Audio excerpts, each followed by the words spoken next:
Hey, welcome to my channel. This is my little intro video, I guess. I'm Dusty. I'm currently 23 years old. My birthday is January 16, which means I'm a Capricorn. I'm an artist, a writer, a musician, and songwriter. 'Cause dreamers never die.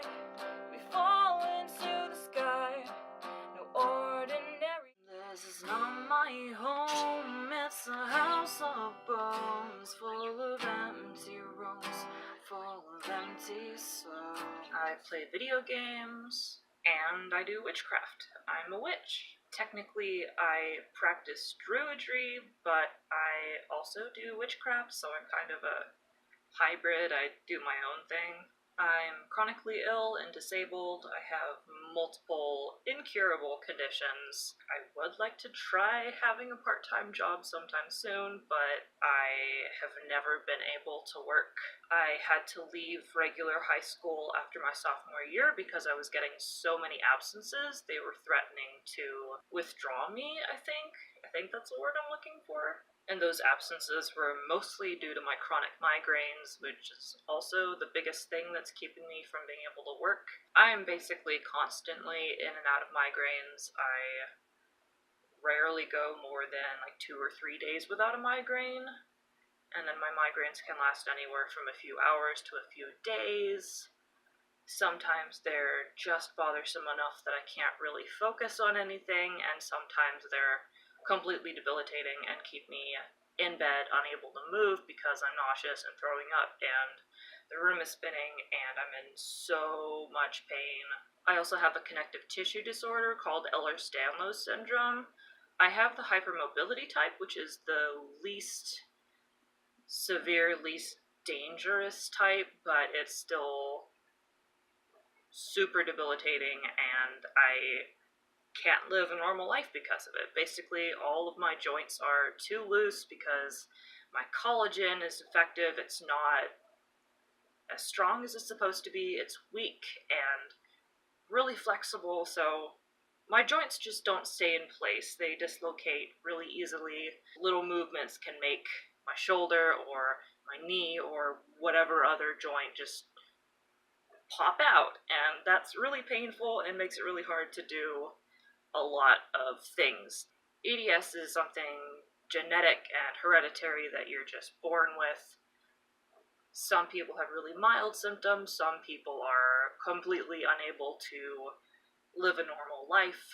I also have another condition that often comes with ADS called Postural Orthostatic Tachycardia Syndrome. It's usually shortened to POTS, but what it means is that every time I stand up, my heart rate jumps up 30 beats per minute. So my heart is constantly racing, even when I'm not doing anything. I'm just standing there or walking. It's racing as if I'm running a marathon or something. And that's because my body can't properly circulate my blood back up to my heart and my brain. So my heart just keeps pumping faster and faster, trying to get the blood up there, and it just doesn't work. POTS is a form of dysautonomia, which involves your automatic body functions not working right, not doing what they're supposed to do when they're supposed to do them. So I also have digestive issues and blood pressure fluctuations. It affects like literally every single part of your body, and it makes it really hard to do anything upright. I can't stay standing or walking for more than maybe 20 minutes. I get really lightheaded and nauseous and feel like I'm gonna pass out. I also have another condition that often comes with EDS, and that is Mast Cell Activation Disorder or Syndrome. And what that means is that all of my mast cells, they're what causes you to have allergic reactions to things and gives you hives. But when you have mast cell activation disorder, it means that your mast cells are overactive, they're really sensitive, they react to more things than they should. So for me, luckily, it's not too severe, it's more just annoying, but I tend to react badly to cigarette smoke, perfumes, cleaning products. Nail polish is a big one. I don't really have skin reactions so much. I think I have had skin reactions to a few things, And I've also never experienced anaphylactic shock. My reactions are pretty mild, more just me suddenly feeling really dizzy and lightheaded and sick to my stomach, getting hot and just feeling sick, basically. Usually it's when I smell something really strong that my body thinks is like invading my system and it's gonna hurt me, so my mast cells are like, get it out, and basically my body freaks out. I also have IBS, which kind of goes hand in hand with POTS, and basically my stomach just decides to hate certain foods, and my digestive system doesn't want to do what it's supposed to do. And I will just feel nauseous randomly out of nowhere, and have issues with going to the bathroom one way or another, if you catch my drift. Everyday tasks take 3 times as much energy for me as they do for a normal, healthy person. So I experience a lot of chronic fatigue. That is probably my most debilitating symptom aside from the migraines. I'm just constantly exhausted. Even when I haven't done anything at all, I'm always trying to catch my breath just from talking. And it makes it really hard to just do normal everyday tasks. I am a part-time wheelchair user. I sometimes have to use those motorized scooters at the grocery store if we're on a big grocery trip. I also just recently got my first rollator, which is the type of walker with wheels on it and the little seat. And that will allow me to be able to do more without having to worry constantly about where the nearest seat is, because while walking and upright, I will gradually start to get more exhausted and more lightheaded, and my hips will start to pop out and hurt, and it'll become harder and harder to walk and stay upright. So I need to be able to find a seat quickly. But right now, the thing I use most often is my trusty zebra cane. I never realized just how helpful a cane would be for me, but it's actually been like having an extra leg that actually functions the way it's supposed to and doesn't try to collapse with every step. And it just helps support my body weight without putting so much strain on my joints. Without a cane, me trying to walk, with every step I can feel myself getting ready to just collapse, either from exhaustion or because my joints are literally trying to collapse. Like, my knees are giving out and my hips are giving out, but with this, I can just walk and I don't get that. Like, I can keep walking and I can stand in place and have something to kind of hold on to and take some of my weight, and I don't feel as exhausted. I don't know why I didn't think to get a cane sooner, because it really does help so much. I also just recently ordered my first ring splints, which are, but it looks like jewelry. It looks like a ring or something, but it goes around your finger joints in a way that keeps them from bending too far, keeps them from bending backwards, because since I have EDS, my joints all move further than they're supposed to, which isn't good. They just keep going. There's nothing stopping them. At this point, I can't really do any activities that involve scrubbing or needing to apply any kind of pressure with my fingers because they just bend backwards. And I'm going to be able to do dishes more. I'm going to be able to do more cleaning. I want to find every little thing I can that will open up little possibilities and allow me to do more, because I'm so limited in what I'm actually physically able to do at this point. I want to be as independent as I can. So outside of the physical conditions, I also have PTSD, or probably technically complex PTSD, but my diagnosis is just PTSD. My parents who raised me were abusive, emotionally, physically, verbally. It was just like walking on eggshells all my life. Pretty much every day I'd get yelled at for some random thing that I didn't do, and I'm not gonna get into it right now, and it has affected my ability to function as an adult. It makes me afraid to talk to people, especially if they're significantly older than me or remind me of my dad, especially because he was the really physically abusive one, the really scary one. My mom was more manipulative, passive-aggressive, behind-the-scenes kind of stuff, like mind games, not as much physical, like actual aggression, but I have frequent flashbacks from that. I have nightmares about my dad, or at least dreams involving one of my parents. Almost every night I'd have dreams that I was back in that house and, 12-year-old me having to deal with that stuff, and I just wake up feeling confused and not knowing where I am and having to remind myself that, look, you're an adult, they're gone, like, you're living on your own now, they're not here, and yeah, that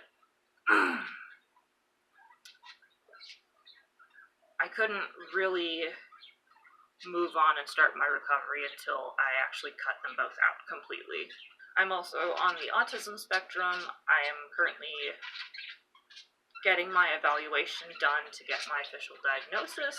Once I actually found out what autism was and what it was like, I realized, oh, this is literally me. This is what I've been dealing with forever. This explains so much. I also have ADHD, which comes with a lot of executive function issues. I have a lot of trouble just getting things done because it never feels like the right time. It always feels like I have to wait for something. And I have so much trouble just getting things done. Related to that and being autistic, I have a couple destructive stims. I'm pretty sure they are, but I've had a bad habit of twisting my hair ever since I had hair, as far as I remember. And what I do is I twist my hair up into these really tight knots. So I just end up with a bunch of these knots, and my hair is sticking out in my head. And it's not attractive. It doesn't look nice. It's really embarrassing. And sometimes I can't untwist them, and I end up having to rip out those knots. So I have a lot of short chunks in my hair from that problem, and no matter how many times I've tried to break the habit and stop twisting my hair, even when my parents were involved and used bribes or threats or whatever to try to get me to stop, it never worked. I've managed to not do it for a week or something, and then I start again. Or when I have my hair super short so that I can't twist it, but there's nothing to twist, I would not twist until it was long enough to twist. So even if I couldn't twist my hair for a couple months or something, as soon as it was long enough to twist, I went straight back to it. It's just this compulsive thing that I feel like I have to do. It's really weird, and it's something I'm really self-conscious about. I also have a bad habit of biting my nails and chewing on my fingers in general, so my nails are always super short, and my fingers are really tender, and I also pick at scabs and stuff, so I have a bunch of open wounds on my scalp because I will search for things to pick at. If I find something that's a bump or something to pick at, I have to pick it off. I can't just ignore it. I really want to try to figure out how to stop those things. I have a whole basket of stim toys over here that I'm trying to teach myself to play with instead of my hair, or instead of picking at things, or instead of biting my nails. Now that my hair is long enough to have in this tiny ponytail, that helps keep me from twisting it because it already feels like it's nice and pulled back and out of the way. I don't have little bits touching my skin and irritating me, because then that usually leads to me touching my hair, which leads to me twisting it. So having it long enough to put in a ponytail definitely helps. If I actually resist the urge to twist my hair or pick at something, if I try to resist that, I start to feel so uncomfortable and irritated and angry almost. If I have acne spots on my face, which I actually don't right now, I'm actually all clear. I pick at those like crazy. I had some really nasty open wounds in this area a couple months ago or something. Those have finally healed up. I really love squishy things. I really love really soft things. This is my bag purse right now. It is fluffy. I almost forgot to mention, I am genderqueer and non-binary. I am under the trans umbrella. Usually I don't really identify as a man or a woman. I'm kind of just a person. I'm also pansexual. which means I can be attracted to anyone regardless of gender. Gender doesn't matter to me as much as the person themselves and their personality. I'm currently in a relationship with my partner Ryan, who is a typical cisgender heterosexual man. He's a bit older than me, he's 26, but I love him to death. We're living together, we're renting a room in someone's house right now. We've been living here for about a year, I think. But Ryan and I have been together for almost 4 years now. As you can probably hear, we have 3 parakeets, or budgies. The green one is Link, because I'm a huge Legend of Zelda fan. That was like my whole childhood, was Ocarina of Time and all that. It's one of my major special interests. So the darker blue one is Tetris, and the really light blue, almost white one doesn't have a name yet because we only took him in recently. He did come from the same owner though, and they have lived in the same cage before. They're all boys.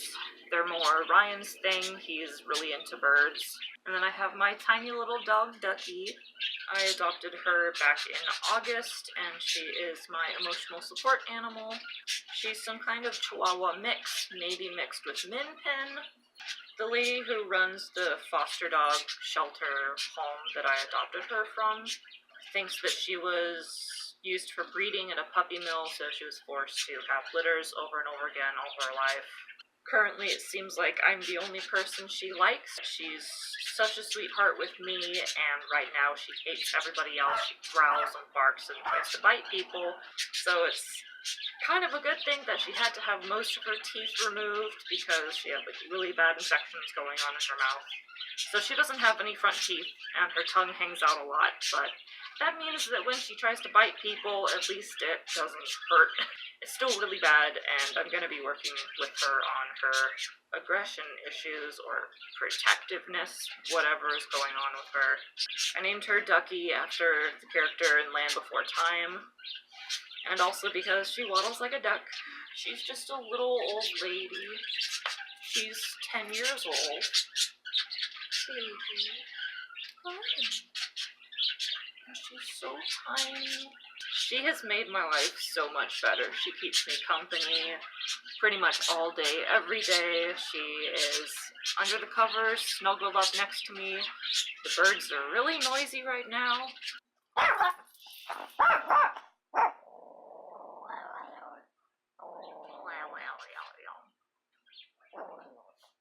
If you're wondering what's up with all the zebra print stuff, it's because Ehlers Danlos Syndrome is a rare disease, and there's this term in the medical community, a phrase that doctors are taught, which is, if you hear hoofbeats, think horses, not zebras.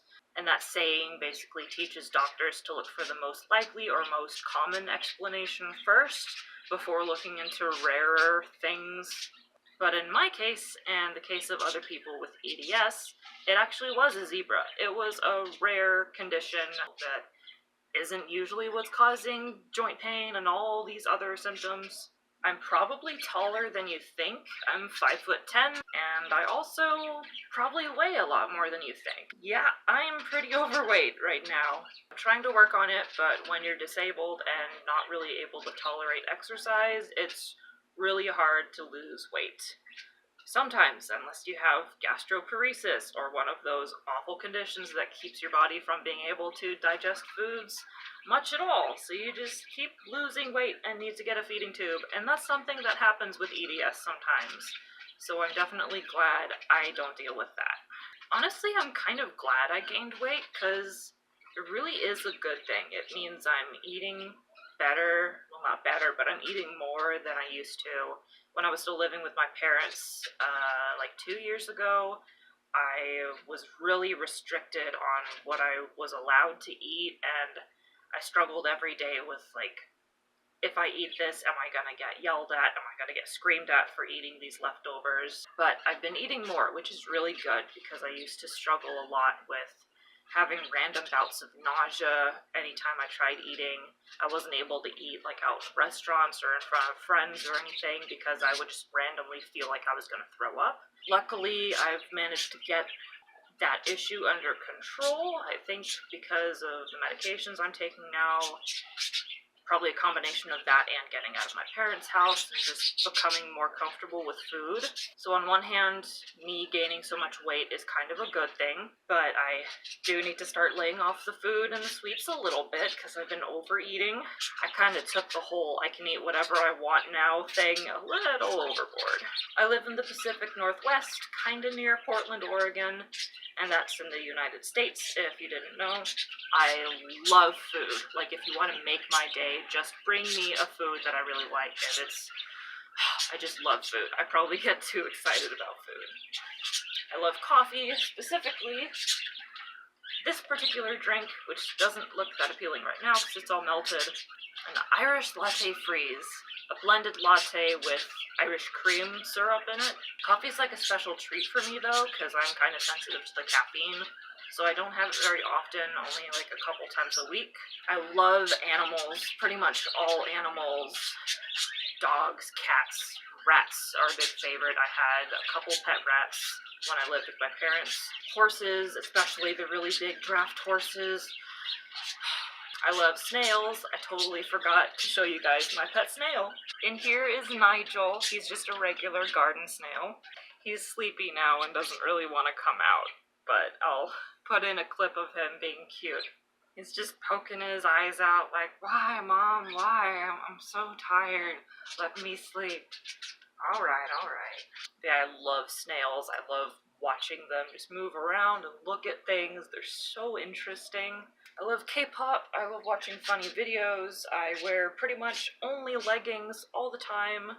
I love cuddles. I'm a very physically affectionate, sensual person. I love designing characters and learning about character design. I love open world video games where you can just explore and just this gorgeous environment. Those are my favorite. Also a big fan of 3D platformers. I grew up with Ocarina of Time and Banjo-Kazooie, a lot of N64 games, Super Mario, that kind of stuff. Okami, if you haven't played Okami, you gotta. It's up there. It's in like my top 5 favorite games of all time. Lately I've been playing a lot of Animal Crossing and Red Dead Redemption 2 and Spyro Reignited trilogy, and a lot of Ark. It's a really big open world game that's basically Minecraft with dinosaurs and really good graphics, or like the modern version of Turok, kind of, except with a lot of building stuff. I was obsessed with dinosaurs as a kid. I'm really into witchcraft. I just like learning about that stuff and about other people's beliefs. I love crystals, especially clear quartz is my favorite. I have my big old clear quartz right here. I also love animal skulls. I used to be weird about skulls. I'm still kind of weird about human skulls, but I really like animal ones, like cat skulls and coyote skulls, deer skulls. I really want to get some skulls. I keep saying the word skulls, and now the word skulls doesn't even sound like an actual word. Skulls. I really like words and language and playing with words and thinking about the meanings of words and the origins of words, like the word petrichor. If you break it up, petra means rock, and ichor, or however it's pronounced, is the fluid that runs in the veins of the gods, which is like gods have something other than blood, which is called ichor. And then when you put them together and make petrichor, that is the smell that happens after the first drops of rain hit dry soil. It's a really interesting word. I'm really sensitive to noise. I can't do fireworks or movie theaters or things like that without wearing really big soundproof earmuffs. And that's because I'm autistic. If I'm in a really noisy environment with loud, sudden sounds like gunshots or big dogs barking or slamming things, I start to get really overwhelmed and I actually shut down. I go nonverbal. I will start crying because I'm so stressed out and it hurts. It actually causes me physical pain. I'm also really sensitive to bright lights, flashing lights like strobe lights. I hate strobe lights. I can't look at them. I could never do a rave. I also don't drink. I've never consumed alcohol in my entire life, as far as I'm aware, and I plan on keeping it that way. I don't have any interest in drinking or being drunk. It's just very unappealing to me, and I also literally can't because it would aggravate all of my health issues and maybe make me pass out. And I also can't have alcohol anyways because of all the medications I take, so I don't like horror. I like watching lighthearted comedy stuff, kids shows, cartoons, anime. I like sitcoms and stuff like that. I just like to keep things lighthearted. I've had too much drama and trauma in my life. I don't need that in my movies and stuff too. I'm really sensitive to heat because of my POTS, mostly, I believe. So I don't like hot weather. I don't like summer. If it's really hot outside, I prefer to stay inside where it's nice and cool. Because even temperatures that other people find totally comfortable indoors, I feel like I'm overheating. And that's because my body doesn't regulate its temperature properly. Because of POTS, the dysautonomia thing. My body just doesn't do the things it's supposed to do automatically. I also have a horrible fear of pregnancy. I will never be pregnant. I'm never giving birth to my own kids. I might adopt a kid one day, but yeah, I'm never getting pregnant. Pregnancy is like literally my worst fear.